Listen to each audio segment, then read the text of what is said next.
اسلام اور حدیث پھیلی، حدیث کے نام لیوا وہاں سے نکلے اور پوری دنیا کو انہوں نے روشن کیا۔ دھیرے دھیرے ملک کے حالات بالکل وہاں سے اسلام ختم ہو گیا۔ مدارس مکاتب کو سب سے پہلے بند کر دیا گیا کہ کوئی بھی یہاں کلمہ پڑھنے والا نہ ہو، کوئی بھی یہاں پڑھانے والا موجود نہ ہو۔ اگر پڑھانے والے ہی نہیں رہیں گے تو ظاہر بات ہے کہ دھیرے دھیرے اس میں سے ان لوگوں میں سے ختم ہو جائے گا، ایمان نکل جائے گا۔ تو یہی حالت وہاں پر ہوئی کہ بڑے بڑے محدثین کے اولادیں ان کو کنوؤں میں ڈالا گیا اور جو مسجدوں کے مینارے تھے اوپر چڑھایا گیا اور وہاں سے اوپر سے نیچے پھینکا گیا۔ یہ ہم نے خود ہماری آنکھوں سے اس جگہ میں خود دیکھ کر آیا ہوں۔ وہاں لوگ زیارتوں کے لیے جاتے ہیں، مزار شریف پر جاتے ہیں امام بخاری رحمۃ اللہ علیہ کے۔ ابھی ان کو کچھ معلوم ہوا امام بخاری ہمارے ملک کے ہیں اور جنہوں نے پوری دنیا کو یعنی علم حدیث سکھایا۔ عرب لوگ اس بات کو تسلیم کرتے ہیں کہ نہیں بھائی ہمارے پاس علم حدیث پہنچا ہو، کہاں سے پہنچا؟ ادبی حضرات سے پہنچا، بڑے بڑے محدثین جو تھے۔ تو وہاں پر بھی یہی حالت ہوئی۔ وہاں ابھی کچھ لوگوں کو پتہ چلا ہے امام بخاری رحمۃ اللہ علیہ ہمارے ملک کے رہنے والے تھے اور ہمیں پتہ ہی نہیں۔ مگر ان لوگوں کو اگر پوچھا جاوے کہ بھئی آپ کو کلمہ یاد ہے، مزار شریف کے ایریے میں امام بخاری رحمۃ اللہ علیہ جس شہر میں تھے اس ایریے میں آج بھی اگر کسی بڑے آدمی کو پوچھا جائے تو ان کو 5 کلمہ یاد نہیں ہوگا۔ جیسے میں نے خود پوچھا لوگوں کو، اور کئی جو بچے گروپ کی شکل میں مزار شریف کی زیارت کے لیے آتے ہیں، وہاں پر ٹورسٹ لوگ، وہیں مقامی لوگ جیسے تاشکر کے لوگ آئے اور قرب جوار کے لوگ آئے، تو ہم نے ان سے پوچھا کہ بھئی بچوں سے پوچھا کہ بھئی آپ کا نام کیا؟ تو نام بتایا مسلمان۔ پوچھا کہ بھئی آپ کو کچھ آتا ہے کلمہ وغیرہ؟ تو بڑی مشکل سے وہ لوگ کبھی کوئی کہہ دیتا ہے 5 بچے میں ایک بچہ لا الہ الا اللہ محمد رسول اللہ، وہ بھی صحیح نہیں، ورنہ 4 بچوں کو نہیں آتا۔ یہی حالت وہاں کی ہے۔ تو ایسے ہی میرے بھائیوں، اور وہاں کے لوگ آج بڑے روتے ہیں کہ کوئی یہاں پر آوے اور ہمیں دین اسلام کلمہ سکھائے۔ دیکھیے ایک آدمی ہماری ملاقات ہوئی، اچھا وہاں کے لوگوں کی خصوصیت ہے، امام بخاری رحمۃ اللہ علیہ کے شہر کے لوگوں کی یہ خصوصیت ہے کہ ہر بچے سے لے کر کے بڑا آدمی سب سے پہلے آپ کو سلام کرے گا، آپ کو سلام کا موقع ہی نہیں دے گا، وہی سلام کرے گا۔ سلام کا بہت بڑا رواج ہے ان کے اندر ماشاءاللہ۔ اور اخلاق وہاں کے لوگوں بڑے اونچے اعلیٰ اخلاق کے لوگ ہیں، بہت نفیس پاکیزہ لوگ ہیں وہاں کے۔ اگر دین نہیں ہے پھر بھی دیکھی، اور اس شہر کی خصوصیت یہ ہے کہ کوئی چوری نہیں، کوئی ڈکیتی نہیں۔ اگر ایک عورت اکیلے رات کو سونے سے لدی ہوئی رات میں 12 بجے اکیلے بھی چلی جائے، اس کی طرف نگاہ اٹھا کر دیکھنے والا کوئی نہیں۔ ایسی وہاں کے لوگوں مہذب لوگ ہیں ماشاءاللہ، اور آپ کو دیکھ کر وہ اتنا خوش ہوں گے وہاں کے بڑے بڑے لوگ کہ آپ کرتے والے ہیں، داڑھی والے ہیں، آپ کے ساتھ وہ سیلفی لگانے کو وہ اپنے آپ کو بڑا فخر سمجھتے ہیں۔ ایسا آپ کی عزت کی نگاہ سے وہ لوگ دیکھتے ہیں۔ امید ہے کہ انشاءاللہ ان لوگوں میں اللہ سبحانہ و تعالیٰ واپس دین کو داخل کرے گا۔ تو میرے پیارے بچوں، اس وقت جس مشغلے میں آپ لوگ لگے ہیں بہت ہی اونچا مشغلہ ہے پڑھنے پڑھانے، کیونکہ پوری دنیا اس وقت آپ کا انتظار کر رہی ہے، منتظر ہے آپ لوگوں کو۔ میرا اسپین جانا ہوا، اسپین میں وہاں پتہ ہے علماء حضرات کو معلوم ہے کہ وہاں کیسے حالات آئے اور کس طریقے اسلام نابود ہوا، ختم ہوا۔ تو اسپین میں کسی پہاڑی کے راستے سے ایک جگہ سے نکلے اور مغرب کا وقت ہونے آیا تو ہم نے وہاں پتہ لگایا کہ بھئی یہاں کہیں مسجد یا کہیں ریسٹورینٹ وغیرہ مل جائے گی جس سے نماز ادا کر لیں گے اور شام کا کھانا بھی کھانا کھا لیں گے. تو ایک جگہ ملی جہاں ہم نے مغرب کی نماز چھوٹا سا عبادت خانہ تھا وہاں ہم نے مغرب کی نماز پڑھی اور کھانا کھایا. وہاں اس عبادت خانے کے سامنے ایک بہت بڑی پہاڑی تھی. تو وہاں کے مقامی لوگوں نے بتایا اور مسلمان بھی وہاں برائے نام اور جو ملے بھی ہم کو وہاں کے نہیں وہاں کے لوکل آدمی ایک یا دو باقی 8-10 آدمی جتنے بھی ملے کوئی مغربی ملک کے رہنے والے کوئی ترک کے رہنے والے کہاں کے رہنے والے کام کرنے والے اپنے کاروبار کے سلسلے میں آئے وہ لوگ ملے. انہوں نے بتایا کہ مولانا جس وقت یہاں پر حالات آئے اور لوگوں پر ظلم و ستم ہوا تو یہ جو پہاڑی ہے اس پہاڑی کے اوپر لوگ چلے گئے پناہ لینے کے لیے اپنے یہاں کے مقامی لوگ. اس زمانے میں جس زمانے میں ابن عربی وہاں کی مسجدوں میں حدیث کا درس دیا کرتے تھے اور بڑے بڑے محدثین اس مسجد میں بیٹھتے تھے.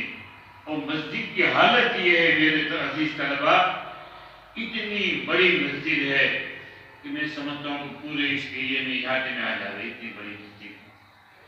اور اس مسجد میں 2 رکعت نماز آپ نہیں پڑھ سکتے. 2 رکعت نماز آپ نہیں پڑھ سکتے. ہر وقت آپ کے ساتھ کوئی پڑا ہوگا. اگر کہیں بھی آپ نے نماز کا ارادہ کر لیا تو فوراً آپ کی نماز چھوڑ آئے گی نماز نہیں پڑھ سکتی. اور پوری مسجد میں سے تھوڑا سا محراب کا حصہ انہوں نے مسجد کے لیے باقی رکھا ہے. باقی وہاں پر چرچ بنا دیا اس کو اور وہاں پر عیسائی جو ہیں عیسائی مذہب کے لوگ وہاں آتے ہیں اور اپنی عبادت کرتے ہیں.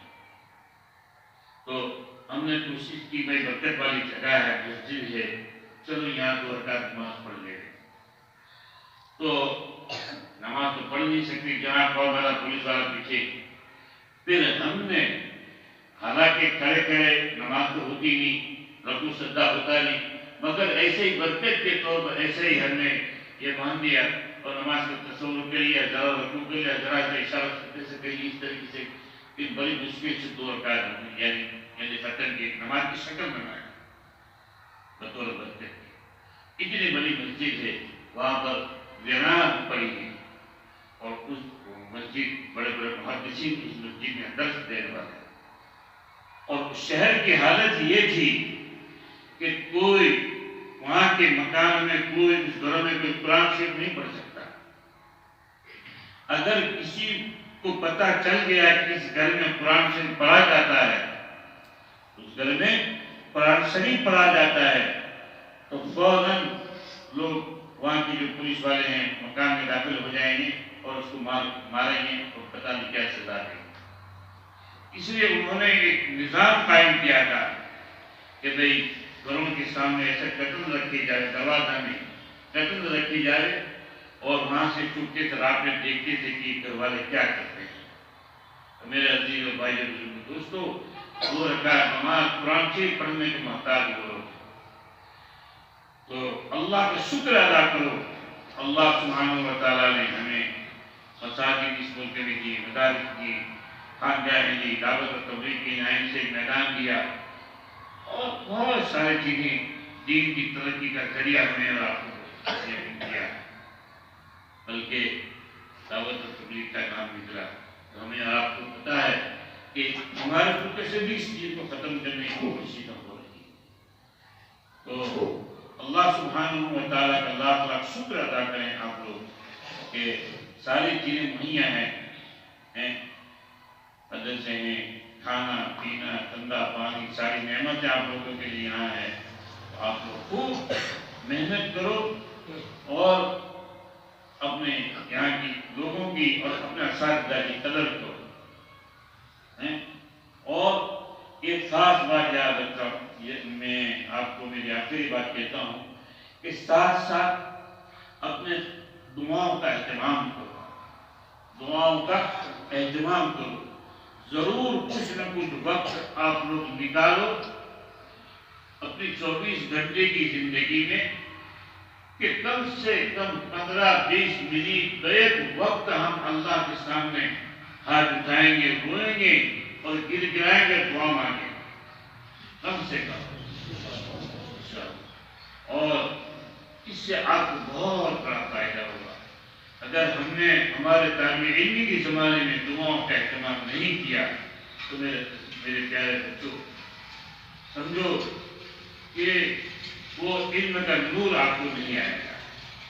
جو علم جو آپ سیکھ رہے ہیں، علم تو سیکھ لیں گے مگر ساتھ ساتھ جو یعنی نورانیت اور ایک کیفیت جو آپ کے دلوں میں پیدا ہونی چاہیے وہ نہیں ہوتی۔ اس لیے اہتمام کرو کہ ہم اس کے لیے دعا کم سے کم 15-20 منٹ ایک وقت دعا مانگیں۔ اور دوسری چیز یہ ہے کہ درجے حفظ والے اگر جلدی اٹھ جاتے ہیں تو وہ صبح میں اگر وقت ہے 2 رکعت 4 رکعت تہجد پڑھ لے اور پھر اس کے بعد اپنے کام میں لگ جائے۔ جس کام میں آپ لوگ لگے ہیں بہت ہی مبارک اور بہت ہی اونچا کام ہے، اور ساتھ ساتھ ہمارے اساتذہ کرام میں وہ اس قابل نہیں کہ میں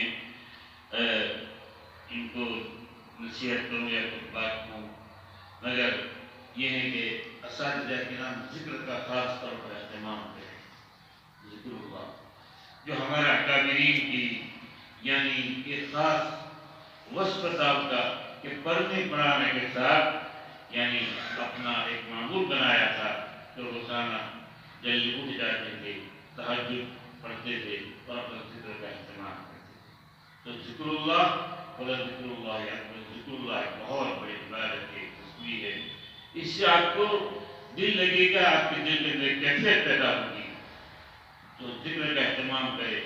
آج ہمارے بڑے یہی کہتے ہیں کہ جو ہمارے پڑھنے پڑھانے والے جو علماء ہیں ان کی زندگیوں سے ذکر جو ہے وہ مفقود ہوتا جا رہا ہے، ختم ہوتا جا رہا ہے دھیرے دھیرے۔ تو ذکر کا اہتمام کریں، تہجد کا اہتمام کریں، اور ساتھ ساتھ مراقبہ کی ایک کیفیت بنانے روزانہ کہ بھئی ہم 5 منٹ کی مراقبہ کریں گے اللہ کے حضور میں، انشاءاللہ اس سے بھی ہماری زندگی میں ایک تبدیلی آ جائے، ذکر سے اور دعا سے اور قرآن کریم کا اہتمام، قرآن کریم کی تلاوت پابندی کے ساتھ بچے خراب نہیں ہوتے، خود بھی کسی وقت اپنے لیے قرآن کریم کے ٹائم نکالے کہ 15-20 منٹ یا جو بھی ہو سکے ایک پارہ، اور جو آپ حافظ قرآن ہے وہ روزانہ 3 پارہ کرنے کی عادت بنا لیں، انشاءاللہ ذکر تلاوت اور دعا ان چیزوں سے خیر بھی آئے گا اور انشاءاللہ سب دنیا سے ختم ہوتا جائے گا۔ اور جس ملک میں جہاں جہاں دین کی ضرورت ہے وہاں ملکوں کے ملک کے لیے، ملک والوں کے لیے دعا فرمائے، اور مدرسے کے لیے، مدرسے کی ترقی کے لیے، ناظمین نظام کے لیے، معاونین کے لیے اور اساتذہ کے لیے میرے پیارے بچوں خاص طور اپنا دعا کا اہتمام کرے، اساتذہ کی خدمت کرے، اساتذہ کی خدمت کی جذبہ اپنے اندر رکھے کہ ہمارے اساتذہ ہمیں علم دین سکھاتے ہیں، ان کی قدر کریں، ان کی خدمت کریں اور ان کی خدمت کو اپنا، اور ان سے دعائیں لے، کیا کرے؟ ان سے دعائیں مانگی نہیں جاتی، دعائیں کی نہیں جاتی، دعائیں لی جاتی ہے۔ آپ ان کے دلوں کو خوش کرے جو آپ کو وقت جستہ دعا دینے کے لیے یعنی ان کا دل آپ کی طرف متوجہ ہو جائے۔ تو ان چیزوں کا اہتمام کریں گے پیارے، اور آخری بات یہ ہے کہ مدرسے کے جو قوانین ہیں، ضوابط ہیں، اس کا اہتمام کریں۔ حالات اس وقت بڑے نازک ہیں، تو جو بھی مدرسے کے قوانین کے حساب سے جو ہیں اس کے مطابق اس کا فالو کریں اور اپنی 4 دیواری میں رہ کر کے اپنی زندگی کو گزاریں۔ انشاءاللہ اللہ سبحانہ و تعالیٰ آپ کے اندر، دیکھیے آپ یہ نہ سمجھیں کہ بھئی ہم مکتب میں پڑھائیں گے، یا بلکہ پوری دنیا کی پوری دنیا کی اصلاح کی فکر آپ اپنے سامنے رکھیں، پوری دنیا کی اصلاح کی فکر. جیسے حضرت مولانا الیاس رحمۃ اللہ علیہ کی کہ بھائی اس زمانے میں کوئی جانتا ہی نہیں تھا، مگر ایک آدمی بیٹھا ہو حضرت مولانا کے سامنے، یہ سوچ ان کا یہ تھا کہ میں پوری دنیا کو، میری جو بات ہے پوری دنیا کے انسانوں کو میں پہنچا رہا ہوں. تو ایسے عزائم اپنے دلوں میں پیدا کریں تو انشاءاللہ یہ بھی آپ کے لیے ترقی اور باعث خیر اور فکر کا ذریعہ بن جائے گا. جو کچھ حضرت مولانا کی جنسل میں فرمان کے مطابق میں نے کہا، اللہ سبحانہ و تعالیٰ کی برکت نصیب فرمائے. دعا کی دعا فرمائے. اللهم صل على محمد وعلى آل محمد كما صليت على إبراهيم وعلى آل إبراهيم إنك حميد مجيد. وبارك على محمد وعلى آل محمد كما باركت على إبراهيم وعلى آل إبراهيم إنك حميد مجيد. ربنا ظلمنا أنفسنا وإن لم تغفر لنا وترحمنا لنكونن من الخاسرين. اللهم ربنا آتنا في الدنيا حسنة وفي الآخرة حسنة وقنا عذاب النار. اللهم إنا نسألك علما نافعا ورزقا واسعا وعملا متقبلا وشفاعا من كل داء يا حي يا قيوم يا أرحم الراحمين يا أرحم الراحمين. يا الله ہمارا گناہ کو معاف فرما. یا اللہ ہمارا ظاہری باطنی پریشانی کو دور فرما. ظاہری باطنی ہماری اصلاح فرما. یا اللہ اس مدرسے کو دین دنیا چنی ترقی نصیب فرما. مدرسے کے معاونین کی مدد فرما، منتظمین کی مدد فرما. یا کہ اساتذہ عمر میں روزی میں رزق میں برکت نصیب فرما. زیارت مدرسے نصیب فرما. یہ جو دنیا میں وبا چل رہی ہے اللہ اس سے ہماری حفاظت فرما. اور اس بیماری میں ہمارے دوست احباب اور جو دنیا سے جا چکے ہیں اللہ کی مغفرت فرما. ان کی تمام میں راحت اندر پہنچا. جو بیماری سے کامیابی عاجلہ مستقبلہ نصیب فرما. خالد قرآن حضرت مولانا مفتانی صاحب کی عمر برکت نصیب فرما. شہداء پہ تندرستی نصیب فرما. بھائی صاحب کی عمر برکت نصیب فرما. شہداء پہ تندرستی نصیب فرما. اسی طریقے سے جو بھی اس لائن سے پریشان ہوا اللہ کی پریشانی کو اپنے فضل اور کرم سے دور فرما. اللهم ربنا تقبل منا انك انت السميع العليم وتب علينا انك انت التواب الرحيم. الحمد لله رب العالمين برحمتك يا ارحم الراحمين.